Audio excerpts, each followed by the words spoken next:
غزہ میں ایک مرتبہ پھر جنگ شروع ہو گئی۔ ان ظالموں نے ایک دن میں 1000 سے زائد فلسطینی مسلمانوں کو شہید اور زخمی کیا۔ 600 سے زائد بچے اور عورتیں ہیں اس میں۔ انا للہ و انا الیہ راجعون۔ مگر اس سے زیادہ تکلیف کی بات یہ ہے کہ پوری مسلمان دنیا میں کسی نے ایک آواز نہیں اٹھائی۔ کسی مسلمان حکومت نے اسرائیل کو دھمکی نہیں لگائی، کسی مسلمان حکومت نے مذمت نہیں کی، کسی مسلمان حکومت نے آگے بڑھ کر اہل فلسطین کی مدد نہیں کی۔ اہل فلسطین کی چیخیں، ان کی سسکیاں اور ان کی بددعائیں اللہ کا عرش ہلا رہی ہیں۔ اس دن ایک بوڑھی مسلمان خاتون فلسطین میں بلند آواز سے روتے ہوئے سیدی رسول اللہ کو مخاطب کر کے فرما رہی تھی، یا رسول اللہ، ان ظالموں کی شفاعت مت فرمائیے گا جنہوں نے ہمیں ان یہودیوں کے آگے تنہا چھوڑ دیا۔ اللہ اکبر وللہ الحمد۔ انسان کے وجود کے رونگٹے کھڑے ہو جاتے ہیں یہ سن کے۔ یہ وہ لوگ ہیں کہ جن کی دعا اور بد دعا کے درمیان اور اللہ کے عرش میں کوئی فاصلہ نہیں ہے، کوئی پردہ نہیں ہے۔ 7 آسمان چیرتی ہوئی ان کی بد دعا اللہ کا عرش ہلا رہی ہے۔ سوچو قیامت کے دن وہ کیا منظر ہوگا جب ہر انسان سیدی رسول اللہ صلی اللہ علیہ وآلہ وسلم کی شفاعت کا منتظر ہوگا، اس بات کا انتظار کر رہا ہوگا کہ کب سیدی میری شفاعت فرمائے تو میری مغفرت ہو اور اللہ مجھے اپنی جنت میں داخل کرے۔ اور سوچیں کہ جب آپ اور آپ کے اعمال سیدی رسول اللہ کے سامنے پیش کیے جائیں گے، اللہ تعالیٰ کا دربار ہوگا اور وہاں پہ سیدی رسول اللہ آپ کی سفارش کرنے لگیں گے، تو زخمی کٹے پٹے مسلمان عورتوں، بچوں اور بوڑھوں کا ایک گروہ آئے گا اور وہاں سیدی کے قدموں میں بیٹھ جائے گا اور سیدی سے فرمائے گا، یا رسول اللہ، ان کی شفاعت نہ فرمائیے گا۔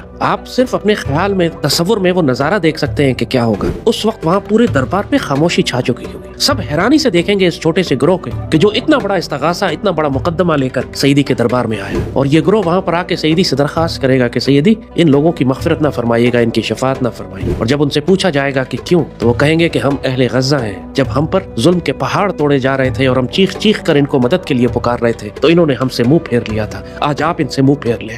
انہ وحدہ صدق وعدہ نصر عبدہ ہزم الاحزاب وحدہ۔ اللہ ایک ہے، انہ وحدہ صدق وعدہ، اس نے اپنا وعدہ سچا کیا، نصر عبدہ، اپنے بندے کی مدد کی، اس نے ہزم الاحزاب وحدہ، اور تمام دنیا کی فوجیں جو تمہارے خلاف اکٹھی ہوئی تھیں ان کو اللہ نے اکیلے شکست دے دی۔ انہ وحدہ صدق وعدہ نصر عبدہ ہزم الاحزاب وحدہ۔